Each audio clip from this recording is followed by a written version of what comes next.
Viele Mandanten fragen mich, wie könnte ein Plan B für den Worst Case aussehen? Also ein offener militärischer Konflikt zwischen NATO und Russland könnte man auch als Dritten Weltkrieg bezeichnen.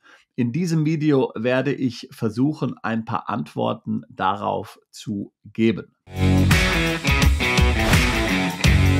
Wenn dich solche Themen interessieren, wie kann ein Plan B aussehen? Wie kann ich mich und mein Vermögen, meine Familie in Sicherheit bringen, wenn dich die politische oder auch die finanzielle Lage der Welt besorgt und du dir tatsächlich Gedanken machst, ins Ausland umzuziehen oder zumindest schon mal einen Plan B vorzubereiten für den Fall der Fälle, dann lade ich dich herzlich ein zu unserem Plan B-Seminar in Zürich. 8. und 9. Juli.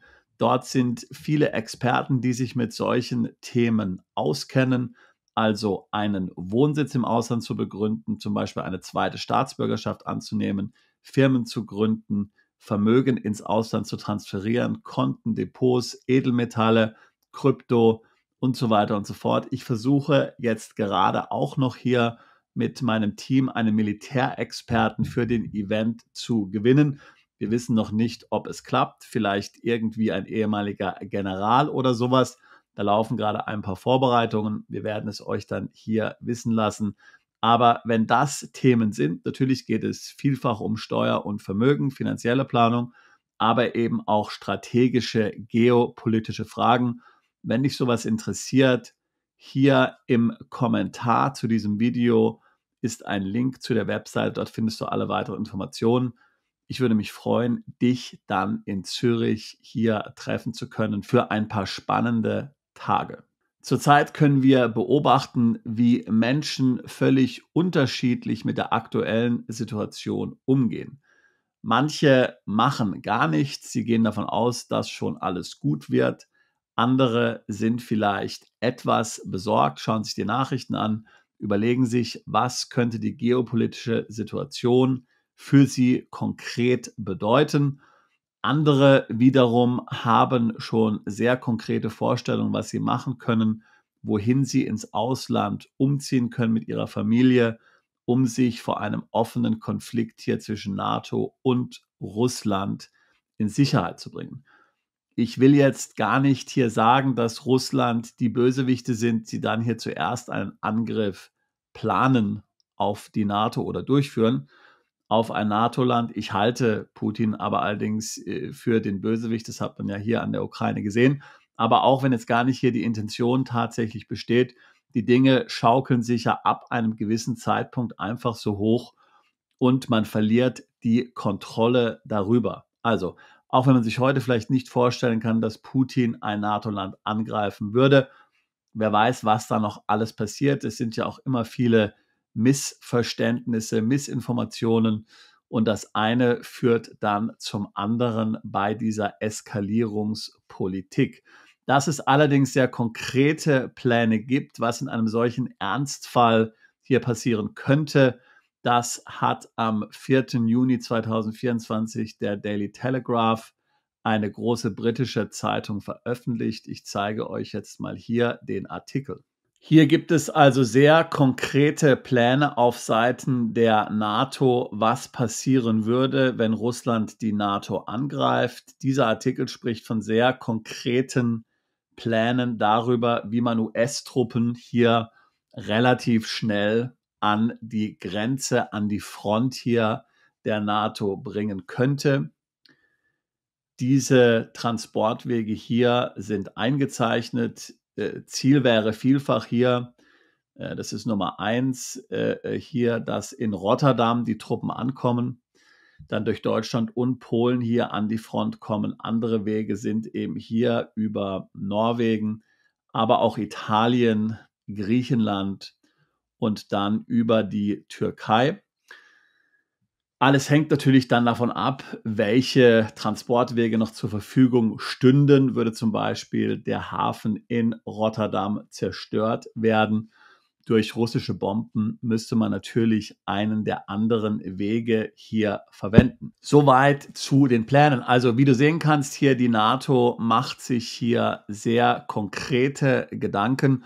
Jetzt ist die Frage, wie du damit umgehst. Versetzt dich sowas in Panik? Bleibst du ganz ruhig? Sagst du, okay, es wird eh nicht zu dieser Eskalation kommen, ich mache nichts.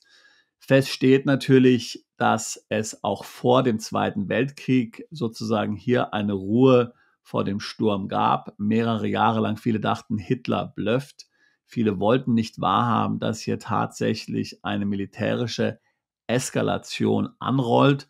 Und als es dann tatsächlich soweit war, war es dann vielfach natürlich schon zu spät. Aber selbst als der Zweite Weltkrieg schon begonnen hatte, ging vieles zunächst mal wenigstens in Deutschland seinen gewohnten Gang. Viele gingen jetzt nicht davon aus, dass sie hier das Land verlassen sollen, das Land verlassen müssen. Selbst viele der Juden, die ja schon vor dem Krieg durch die Nazis in Deutschland verfolgt wurden, blieben zunächst noch weiter in Deutschland. Und das ist natürlich auch für dich eine Möglichkeit. Also, wie gesagt, keiner weiß, was wirklich passiert. Kommt es wirklich zu einem Krieg? Und wenn es zu einem Krieg kommt, heißt das wirklich, dass du, der du da in Deutschland sitzt, betroffen bist. Und wie wärst du überhaupt betroffen? Ich meine, dass dann erstmal Bomben hier auf Deutschland regnen, das scheint schon relativ weit hergeholt zu sein. Man muss ja sagen, dass selbst in vielen Teilen der Ukraine, wenigstens im Westen der Ukraine, sozusagen hier das Leben ganz normal weitergeht und da eigentlich keine großen Einschränkungen zu verzeichnen sind. Ich würde jetzt spontan nicht davon ausgehen, dass es hier zum Einsatz von Nuklearwaffen kommt, weder auf Seiten Russlands noch auf Seiten der NATO. Dann wäre sowieso alles zu spät, ja. Aber damit würde sich ja Russland mehr oder weniger selbst den Todesstoß versetzen, was Putin nicht will. Davon gehe ich wenigstens aus. Selbst wenn du dich aber dafür entscheidest, zum Beispiel in Deutschland zu bleiben, und selbst wenn wir davon ausgehen, dass keine unmittelbare Bedrohung für Leib und Leben besteht, ist die Frage, ob man natürlich in dieser Angst leben will. Und es sind natürlich auch noch andere Dinge, die man hier berücksichtigen muss. Wie wir wissen, sind Kriege immer Zeiten, in denen Steuern erhöht wurden. Gutes Beispiel ist der Zweite Weltkrieg und das hat viele Länder betroffen. In vielen Ländern wurden während der Kriege Steuern gigantisch erhöht, zum Teil bis auf 90%. In den USA zum Beispiel wurde der Spitzensteuersatz auf 82% erhöht und generell wurden Steuern für alle erhöht. Ja, das heißt also, Krieg ist nicht immer nur Krieg gegen Personen, sondern auch ein Krieg gegen dein Vermögen. Und deshalb musst du dir heute gut überlegen, welche Schritte du als nächstes unternimmst.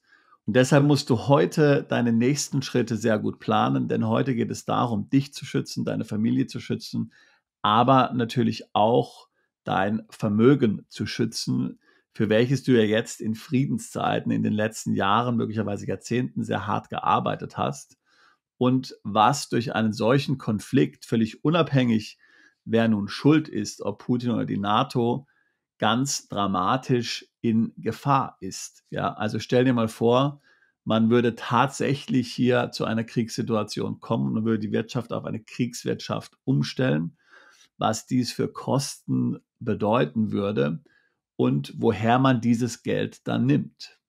Die Antwort ist ja ganz klar, Steuern und wahrscheinlich werden die Vermögen besteuert.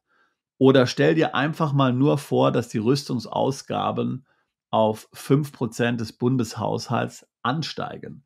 Von momentan vielleicht 2,5%, also gerade mal verdoppelt würden. Ja.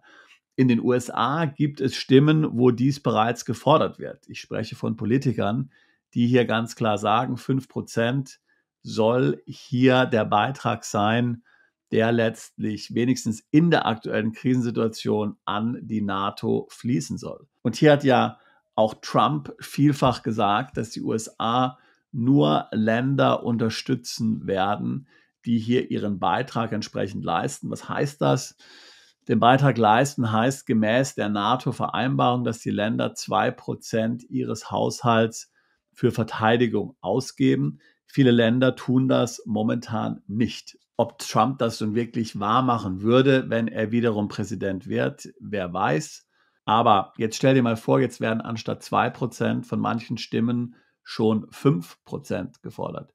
In Deutschland haben selbst manche Politiker gesagt, dass man sich eine Erhöhung auf 3,5% des Bundeshaushaltes für Verteidigung vorstellen könnte.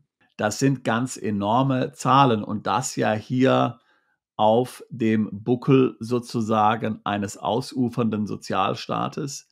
Schulden, die immer höher werden, die man hier noch bezahlen muss aufgrund der Pandemie und anderen Verpflichtungen. Und dann steht ja Deutschland sogar noch relativ gut da. Andere Länder stehen ja hier bei weitem schlechter da und haben hier eine viel höhere Verschuldung, auch wenn wir an die südeuropäischen Länder denken zum Beispiel. Hier wäre es ja durchaus vorstellbar, auch wenn ich dazu noch keinen Vorschlag gelesen habe, dass hier ein Solidaritätsfonds oder so aufgelegt wird, wo zum Beispiel Deutschland hier militärisch andere Staaten unterstützt, zum Beispiel eben durch zusätzliche Mittel, die dann für Rüstung ausgegeben werden können. Also du kannst davon ausgehen, dass hier in den nächsten Jahren, wenn die Lage weiter eskaliert, und danach sieht es ja aus, dein Vermögen akut in Gefahr ist, unter anderem eben durch steigende Ausgaben des Staates für Verteidigung. Wenn du Kinder hast oder selbst noch relativ jung bist, solltest du darüber hinaus daran denken, dass du möglicherweise zum Militärdienst eingezogen werden kannst.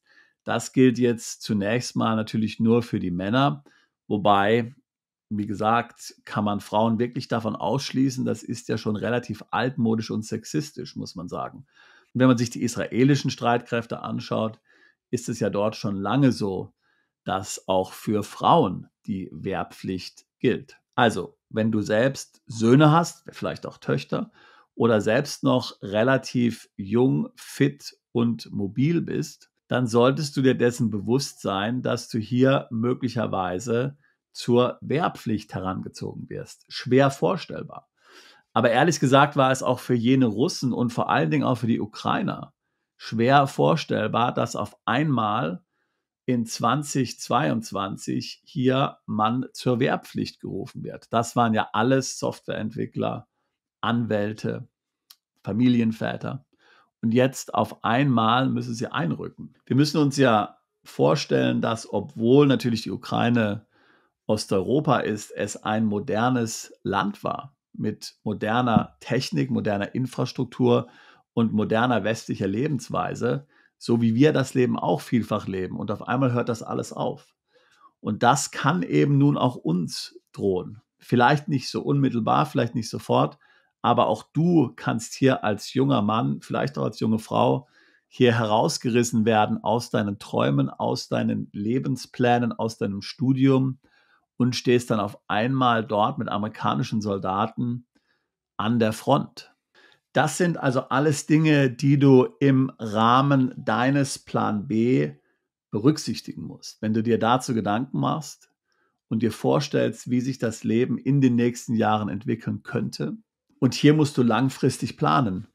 Denn wer weiß, von was für einer Zeitperiode wir hier sprechen. Die NATO sagt heute, dass man sich auf einen Worst Case vorbereiten sollte, innerhalb der nächsten 20 Jahre passieren kann. 20 Jahre scheint eine unheimlich lange Zeit zu sein. Das heißt, du kannst dir nicht einfach irgendwo ein Ferienhaus auf einer Insel suchen und sagen, okay, ich schließe mich jetzt hier ein für ein paar Jahre, ich verbringe jetzt 1, 2 Jahre und dann wird schon alles wieder gut sein. Vielleicht wird es so sein. Wir können es nicht sagen. Ich hoffe, dass es so ist. Aber möglicherweise wird es sehr viel länger gehen. Und wie lange würde dann ein solcher Krieg erst andauern? Wir sehen jetzt schon, wie entsetzlich lange dieser Ukraine-Krieg geht. Man muss ja sagen, dass einen der Ukraine-Krieg in gewisser Weise schon an den Ersten Weltkrieg erinnert, ja, wo hier um jeden Meter gekämpft wird. Hier verschiebt sich die Frontlinie jeden Tag um ein paar Meter, mal gewinnen die ein bisschen, dann holen sie sich das wieder zurück. Warum sollte ein größerer Konflikt zwischen der NATO und Russland schneller vorbei sein? Ja? Das heißt, das musst du auch berücksichtigen. Und was passiert danach? Was für ein Europa werden wir nach einem solchen Krieg wieder vorfinden? Wird es das Westeuropa, wie wir es heute noch kennen, wird es das noch geben? Vieles hängt natürlich davon ab, wie sich ein solcher Krieg dann entwickeln würde. Ja, ich kann mir nicht vorstellen, dass Russland hier alleine gegen die NATO gewinnen kann. Aber was passiert, wenn zum Beispiel der Iran mithilft? Was passiert, wenn zum Beispiel China Russland unterstützt und es jetzt zu einer breiten Allianz kommt, Nordkorea ist auch noch so ein Land, was hier in Frage kommen würde, ja. Wie sieht es dann aus? Was passiert, wenn diese Allianz, diese Achse des Bösen, wie wir ja oftmals sagen, wenn sie einen solchen Krieg gewinnen würde oder zumindest große Gebiete erobert und dann hier auf weitere Angriffsmöglichkeiten lauert? Ist das wirklich ein Ort, wo du dann noch leben willst? So, wenn wir diese Faktoren jetzt alle mal berücksichtigen und wenn wir jetzt im Grunde genommen bei unserer Planung davon ausgehen, dass wir eine schnelle Lösung brauchen, um dein Vermögen zu schützen, denn meiner Meinung nach besteht hier unmittelbare Gefahr letztlich für dein Vermögen. Und das hat dann auch was mit deinem Wohnsitz zu tun, denn wie gesagt, wenn du in einem bestimmten Land steuerpflichtig bist und dieses Land erhebt eine Vermögenssteuer, dann bist du davon betroffen, selbst wenn dein Vermögen im Ausland ist. Also mal angenommen, du wohnst in Deutschland und du hast ein Konto in der Schweiz und dann beginnt Deutschland damit Steuern zu erhöhen, vielleicht eine Vermögensabgabe, um hier den Verteidigungshaushalt ausbauen zu können, dann ist dein Vermögen in der Schweiz davon betroffen. Das wird ja nicht ausgenommen.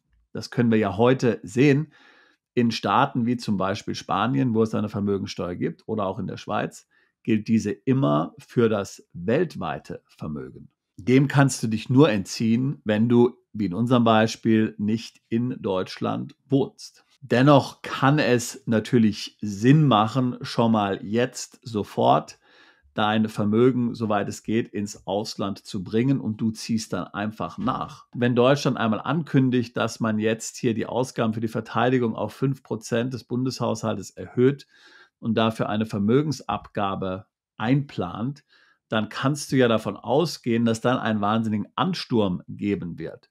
Dann werden alle in die Schweiz rennen, dort Konten eröffnen, in die Schweiz umziehen wollen oder die irgendwo anders hin. Und dann lässt sich das logistisch gar nicht mehr erledigen. Ja? Das heißt, jetzt gibt es noch eine gewisse Ruhe vor dem Sturm, wobei ich sagen muss, dass jetzt auch schon natürlich enorm viel im Hintergrund läuft. Ja? Ich weiß nicht, ob du das mitbekommst, aber es ist ja nicht so, dass jetzt hier nichts passiert. Wir haben das zum Beispiel auch im Vorfeld des Ukraine-Konflikts gesehen, wie viele Russen, wie viele Ukrainer sich hier schon sehr früh im Grunde eine Aufenthaltsbewilligung zum Beispiel in Dubai besorgt haben. Ja? Zehntausende, Hunderttausende, ja? Im Vorfeld, bevor es eigentlich schon mal zu diesem Krieg kam.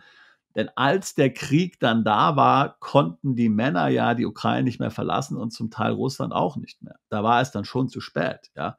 Also das heißt, jetzt muss man in gewisser Weise hier früh handeln, zumindest die Dinge schon mal anstoßen. Und erfahrungsgemäß dauert ja eine Kontoeröffnung oder Depoteröffnung im Ausland in Ländern wie Schweiz, Liechtenstein oder auch Singapur schon ein paar Monate, ja, bis hier die ganze Compliance durch ist, bis sie deine Mittel geprüft haben und so weiter und so fort.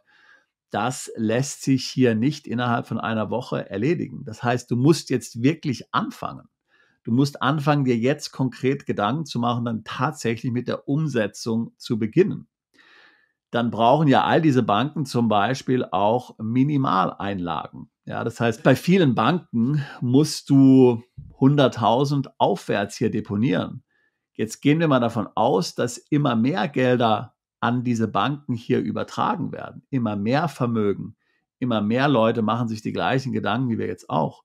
Dann kannst du davon ausgehen, dass die Banken die Minimaleinlagen sehr stark erhöhen werden. Das haben wir ja in Singapur gesehen in den letzten Jahren. Weil so viel Kapital nach Singapur gekommen ist, gibt es jetzt schon manche Banken, die dort 500.000 oder mehr verlangen. Die musst du bei der Bank hinterlegen, nur damit du dann dort Business machen kannst mit dieser Bank, nur damit du dort ein Konto eröffnen kannst. Hinterlegen meine ich, dass die Bank erwartet, dass so viel eben auf dem Konto drauf ist. Manche Banken erwarten auch, dass du das dann bei ihnen anlegst. Aber wenigstens, sie wollen sehen, dass du eben hier ein potenter Kunde bist und entsprechende Mittel auch hast, um die dann hier bei dem Konto einzuzahlen. Nicht anders wird es sein im Bereich Gold und Goldlager. Also, wenn du dir vorstellst, dass es zu einem Konflikt in Europa kommt, dann wärst du ja wahnsinnig, wenn du dein Gold dort in Kontinentaleuropa aufbewahren würdest. Egal wie sicher dein Goldhändler dir verspricht, dass hier sein Tresor ist, ob der in Liechtenstein ist oder in der Schweiz oder sonst wo. Ja? Du kannst davon ausgehen, dass das hier kein besonders guter Schutz sein wird. Und wenn ein Staat Geld braucht, du weißt ja, was die Nazis gemacht haben. Die Nazis haben in allen Staaten, die sie überrollt haben, als erstes mal das Gold konfisziert. Ja? Und ich rede jetzt nicht hier von Zahngold und solchen ekligen Dingen, sondern physisches Gold in allen möglichen Formen hier konfisziert. Das war eines der ersten Schritte und du kannst dir ja vorstellen, dass das genauso sein wird. Und auch hier ist natürlich absolut vorstellbar, wie es das ja auch schon in der Geschichte gab, dass es erstmal zu einem Goldverbot kommt. Denn dein eigener Staat braucht dieses Gold, braucht diese Werte einfach, um sich hier international eindecken zu können mit Waffen, mit Lebensmitteln und weiß ich was. Ja?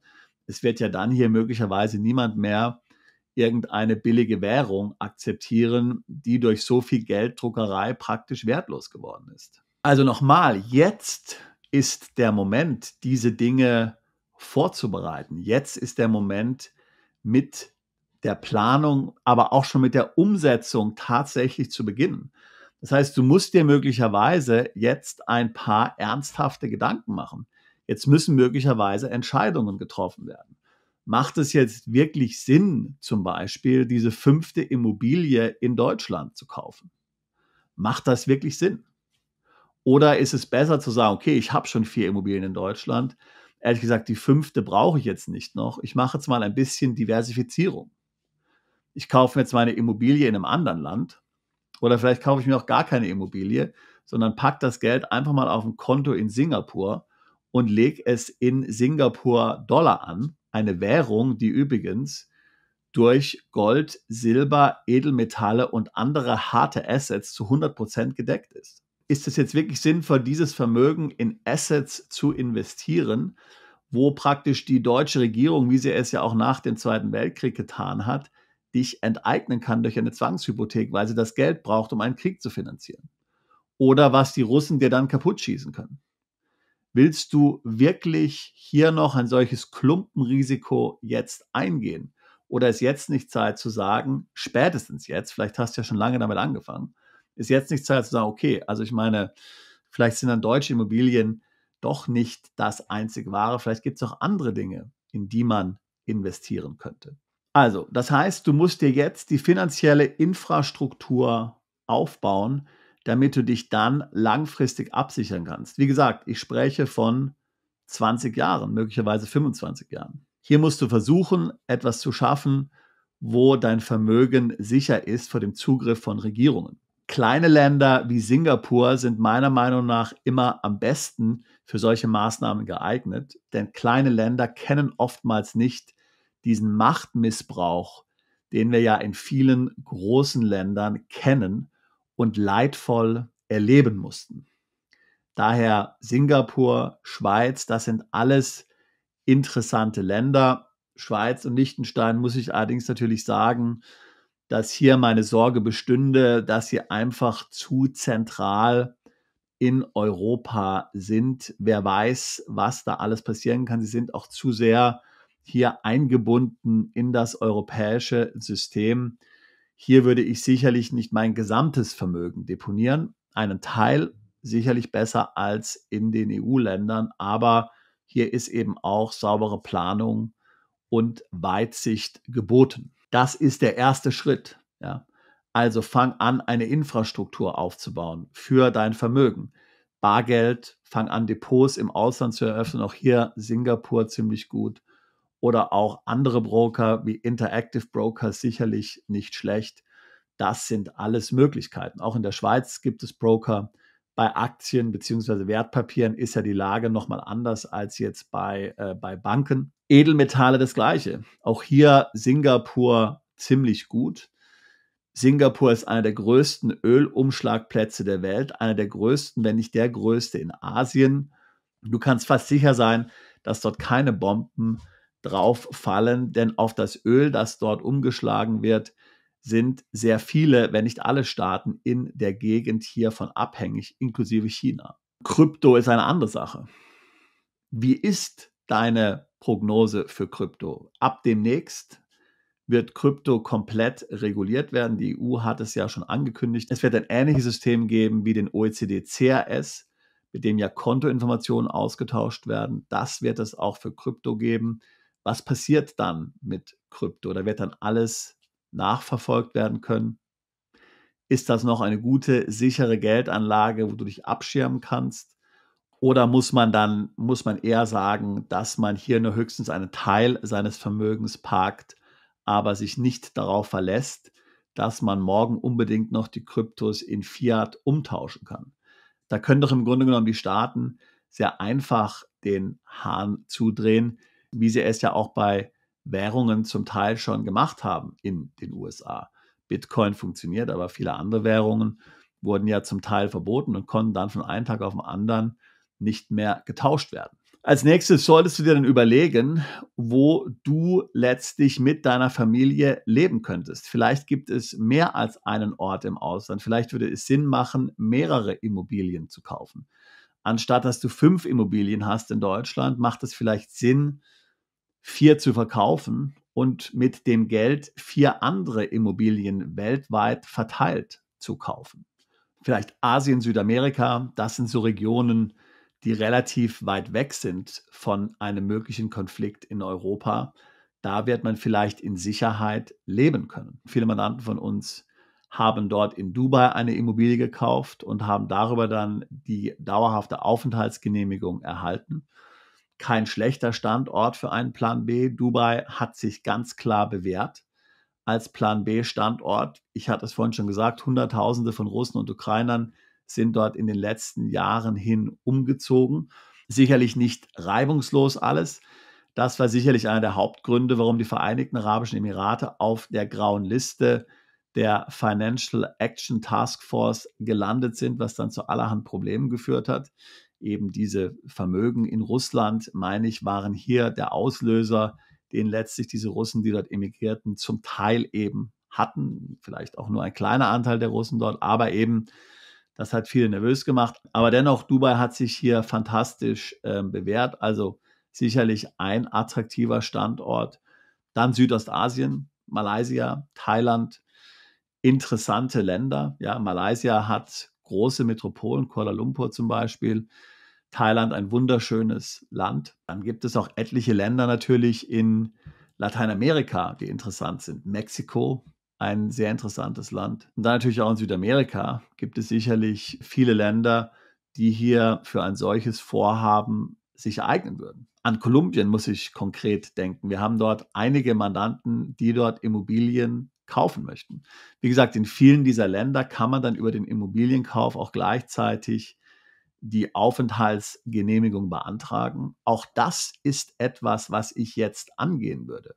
Ich würde damit nicht warten bis um 5 vor 12, denn dann kannst du davon ausgehen, dass dann letztlich hier auch solche Länder dem Ansturm dann nicht mehr gerecht werden können. Jetzt hast du noch eine gewisse Zeit und Ruhe und natürlich werden dann in einer solchen Krisensituation auch die Preise bei den Immobilien ganz enorm steigen. Das haben wir ja in Dubai gesehen. Wenn du dir vor dem Krieg in Dubai eine Immobilie gekauft hast, dann hast du jetzt eine ganz enorme Wertsteigerung hier in den letzten Jahren erfahren. Deshalb auch hier wiederum gilt, je früher du das Investment tätigst, desto besser ist es. All die Länder, die ich gerade eben genannt habe, sind mittlerweile Hotspots geworden. In all diesen Ländern gehen die Preise nach oben, jedenfalls in Teilen der Länder, nicht überall, aber zum Teil steigen die Preise dort enorm. Das heißt, auch hier ist jetzt die Zeit, etwas zu tun. Thailand, ganz bekannt, hat ja hier in den letzten 1,5 Jahren die Preise für diverse Visa zum Beispiel auch ganz enorm angehoben. Das sehen wir jetzt auch in anderen Ländern. Ja. Das heißt, auch hier mache es, solange du noch reinkommst. Vielfach werden ja auch solche Programme dann wieder geschlossen. Oder wie wir das zur Covid-Zeit erlebt haben, zum Beispiel solche Programme für Daueraufenthaltsgenehmigungen werden dann schlicht und ergreifend pausiert. Da kommt man dann nicht mehr rein. Während die natürlich die Erlaubnis schon haben, sie auch weiter nutzen können. Also das wäre ein wichtiger Punkt, auch jetzt anzugehen. Das Gleiche gilt für eine doppelte Staatsbürgerschaft. Hier gibt es ja verschiedene Optionen. Bekannt sind diese Karibikpässe. Da kannst du sehr schnell innerhalb von ein paar Monaten einen Pass erwerben. Auch hier werden nun die Preise Anfang Juli verdoppelt für die beliebtesten Pässe. Das aufgrund der EU, die hier Druck macht, sagt man, aber wer weiß, was wirklich dahinter steht. Man muss natürlich keine Staatsbürgerschaft kaufen. Man kann zum Beispiel auch, indem man eine Immobilie dort erwirbt, wie vorhin angesprochen, und dann die Daueraufenthaltserlaubnis hat und dort dann einige Zeit verbringt, in Anführungszeichen, egal wie viel Zeit du dann eigentlich da bist, zum Teil schon innerhalb von wenigen Jahren, 3, 4 Jahre, die Staatsbürgerschaft erhalten. Also man muss nicht immer gleich Hunderttausende hier investieren. Aber wie gesagt, vor dem Hintergrund, dass es ja auch hier um eine mögliche Militärpflicht geht oder auch um eine Besteuerung nach Staatsbürgerschaft, die ja auch hier möglicherweise auf dem Programm steht, macht ein solcher Pass natürlich Sinn. Ich würde fast sagen, es ist egal, welches Land diesen Pass ausstellt, insofern es eben natürlich nicht diese Nachteile hat, wie ein deutscher Pass in einer solchen Krisensituation möglicherweise haben könnte. Vielfach sind eigentlich auch minderwertige Pässe gar nicht schlecht, denn gerade in Lateinamerika bieten sie die Möglichkeit, dann hochwertige Pässe sehr schnell zu erhalten. Bestes Beispiel ist Dominikanische Republik. Dieser Pass bringt dir fast nichts, damit kannst du gerade mal nach Russland einreisen, aber du kannst dann eben in einem Jahr den mexikanischen Pass bekommen. Der mexikanische Pass hat sehr viele visafreie Reiseoptionen. Man muss sich hier auch von der Idee verabschieden, dass man möglicherweise nur einen Zweitpass hat oder eben auch einen Wohnsitz hat in einem Land. Ich hatte ja vorhin gesagt, wenn du momentan 5 deutsche Immobilien hast, dann verkaufe 4 und richte dir 4 Wohnsitze an strategisch interessanten Spots weltweit verteilt ein. Einige dieser Spots haben wir schon genannt. Und ähnlich würde ich es auch bei den Pässen organisieren. Versuch dir in verschiedenen Ländern hier Pässe zu besorgen. 2, 3, 4. Manche kann man kaufen, bei manchen muss man zum Beispiel Immobilien erwerben, die kann man dann danach wieder verkaufen. Und selbst wenn du jetzt keine Pässe erwirbst, würde es auch schon natürlich helfen, wenn du dort ein Aufenthaltsrecht hast, was du zum Teil eben schon mit einem Einkommensnachweis bekommst, wenn du 30.000, 40.000 US-Dollar im Jahr verdienst. Ja, das ist nicht schwierig, vielfach gerade in Lateinamerika, hier eine solche Aufenthaltserlaubnis dann zu bekommen. Je mehr du hast, desto besser ist es. Wobei natürlich, man kann sich auch verzetteln, ganz klar. Wichtig ist, dass du anfängst. Ja? Also mach den ersten Schritt und dann mach die weiteren Schritte. Alles, was ich jetzt gesagt habe, das sind alles Sachen, die du machen kannst, ohne dass du ins Ausland umziehen musst. Das ist alles was du vorbereitend machen kannst. Selbst wenn du davon ausgehst, da kommt kein Krieg oder du bist dir nicht sicher, aber du willst jetzt nicht hier einfach panisch abhauen. Ich bin auch nicht für Panik. Das sind alles Vorbereitungen, die du jetzt machen kannst. Die kannst du von zu Hause machen, von Deutschland, von Österreich, von der Schweiz aus. Das ist alles auch komplett legal. Nichts davon ist verboten. Für all die Dinge, die wir jetzt besprochen haben, Konten, Staatsbürgerschaften, Immobilien kaufen, da musst du keine Meldungen machen an dein Heimatfinanzamt. Wobei, wenn du irgendwo eine Immobilie erwirbst im Ausland und Schweizer bist, musst du es natürlich bei der Schweizer Vermögensteuer erklären. Aber das kann man alles komplett legal machen, solange du jetzt noch Zeit hast. Ja, darum geht es mir im Grunde genommen. Das will ich dir mitgeben. Fange jetzt an, solange es noch geht. Eines der wichtigsten Fragen, die oftmals auch unterschätzt werden, ist natürlich die Frage, wie kann ich Einkommen generieren? Machen wir uns nichts vor. Menschen werden weiterhin Produkte und Dienstleistungen brauchen. Das war bei allen Kriegen bisher immer so. Es ist nicht so, dass dann hier die Wirtschaft komplett zusammenbricht. Absolut nicht. Die Wirtschaft boomt sogar dann in manchen Teilen. Ja. Das heißt, hier gibt es viele Möglichkeiten, selbst wenn wir davon ausgehen würden, dass es hier zu einer kriegerischen Auseinandersetzung zwischen NATO und Russland kommt. Hier gibt es Möglichkeiten, weiterhin gutes Geld zu verdienen. Hier muss man sich dann einfach dazu Gedanken machen, dass man dies in einem Land tut, wo man eben dann nicht von dem Konflikt betroffen ist. Und wenn ich meine, dass man nicht von dem Konflikt betroffen ist, dann meine ich natürlich auch damit, dass man nicht von einer Steuererhöhung betroffen ist, die möglicherweise dann eine der Konfliktparteien oder ein Land dann erhebt und dann wären deine Gewinne davon betroffen. Das heißt, ich würde mir auf jeden Fall Gedanken machen zu einem wirtschaftlichen zweiten Standbein außerhalb deines aktuellen Wohnsitzstaates, irgendwo, wo letztlich du dann hier möglichst steuergünstig Gewinne generieren kannst, wenn du dann mal im Ausland lebst. Und auch das braucht natürlich einiges an Vorbereitungszeit. Was könnte das sein? Wir haben Mandanten, die haben sich zum Beispiel an einer Blaubeerfarm in Chile beteiligt. Die haben mit 3, 4 anderen eine Blaubeerfarm in Chile gekauft. Vorteil ist natürlich, dass Chile auf der Südhalbkugel ist. Das heißt, die Blaubeeren werden reif, wenn es in Europa gerade keine Blaubeeren gibt. Ja, das heißt, damit kann man dann mit diesen Blaubeeren zum Beispiel dann hier den westlichen Markt dann auch beliefern. Es würde mich wundern, wenn das nicht geht, auch in einem Konfliktfall. Ja. So, also Essen ist in gewisser Weise immer gut, ist relativ konservativ, ja, aber das war natürlich auch nur ein Beispiel. Es wird sicherlich viele andere Möglichkeiten auch geben, wo du ein interessantes Business aufbauen kannst. Aber auch hier, das braucht Zeit. Du brauchst Zeit, hier Opportunities, mögliche Standorte zu identifizieren. Chile ist jetzt ja zum Beispiel absolut kein Niedrigsteuerland. Aber natürlich gibt es auch in Chile Möglichkeiten der steuerlichen Optimierung. Das braucht aber Zeit, um jetzt hier wieder von meinem Beispiel zu sprechen. Ja. Das heißt, hier dann die richtige Rechtsform zu finden und natürlich dann auch einen Betrieb zu finden, den man kaufen kann, in den du investieren kannst, das braucht auch alles Zeit, ja, um auch wieder hier bei meinem Beispiel mit der Blaubeerfarm zu bleiben. Tatsache ist, selbst wenn in Europa eine kriegerische Konfliktsituation entstehen würde, wird in vielen Teilen der Welt das Leben ganz normal weitergehen. Ich würde behaupten, dass zum Beispiel das Leben auch in den USA ziemlich weitergehen wird wie bisher. Die USA sind der größte Ölproduzent der Welt. Das heißt, im Zweifelsfall können die USA verbieten, dass das geförderte Öl ins Ausland verkauft wird und im Inland verwendet wird. Die USA haben die größte Landwirtschaft der Welt. Das heißt, auch hier kann genug Nahrung für die Amerikaner produziert werden. Letztlich sind die USA relativ wenig abhängig vom Ausland in vieler Hinsicht. Natürlich ist mir klar, dass auch die USA viel aus dem Ausland importieren, aber hier ist sehr viel vor Ort in den USA vorhanden. Das heißt, es könnte interessant für dich sein, zum Beispiel in den USA ein Business zu gründen und dort Produkte, Dienstleistungen in den USA zu verkaufen oder in anderen Ländern Mittel- und Lateinamerikas oder möglicherweise auch Asiens. Ja. Wichtig ist, dass du geografisch diversifizierst und auch hier wieder langfristig denkst. Ja. Du musst damit rechnen, dass es ein langfristiger Konflikt ist. Möglicherweise sprechen wir von 20 Jahren oder so.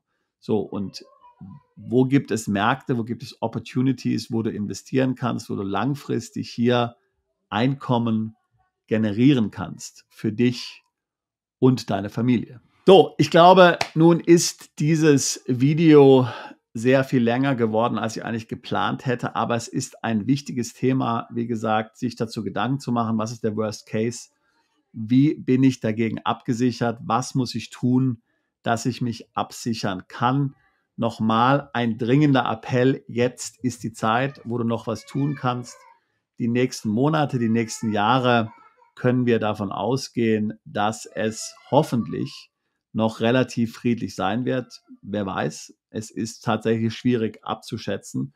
Je früher du anfängst, desto besser. Am besten wäre es gewesen, wenn du vor 2 Jahren damit angefangen hast. Aber der zweitbeste Zeitpunkt ist heute, jetzt, in diesem Moment. Ja. Also mach dir heute, nachdem du dieses Video angeschaut hast, konkret Gedanken, wo könnte ich was machen?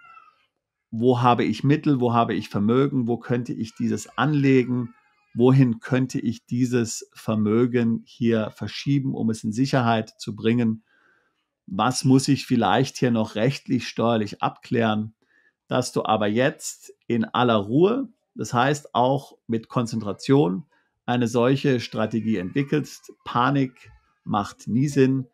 Die Dinge brauchen alle seine Zeit. Man kann die auch nur beschränkt tatsächlich hier verkürzen, die Zeit, die es braucht, um so etwas zu etablieren. sicherlich, da gibt es schon Wege. Aber wie gesagt, man muss da eine gewisse Zeit einrechnen. Ich würde nicht in Panik geraten, sondern hier in aller Ruhe an diesen Dingen arbeiten. Wenn du dich mit solchen Themen auseinandersetzt und dabei Hilfe und Beratung benötigst, dann würde ich mich freuen, mit dir ein Beratungsgespräch zu führen. Link findest du hier in der Beschreibung zu diesem Video. Wir helfen seit fast 20 Jahren Mandanten dabei, ins Ausland umzuziehen, sich steuerlich zu optimieren, ihr Vermögen zu schützen, neues Vermögen aufzubauen. Ich würde mich freuen, auch dich alsbald zu unseren Mandanten zählen zu können. Bist du Unternehmer, Freiberufler oder Investor? Zieht es dich schon lange ins Ausland? Mach heute den ersten konkreten Schritt in eine Zukunft mit mehr Geld und mehr Freiheit. Buche ein Beratungsgespräch mit Sebastian und seinen Kollegen. Unsere Kanzlei unterstützt Mandanten wie dich dabei, deine Steuerlast legal zu reduzieren, Vermögen aufzubauen und zu schützen und deine persönliche Freiheit zu maximieren.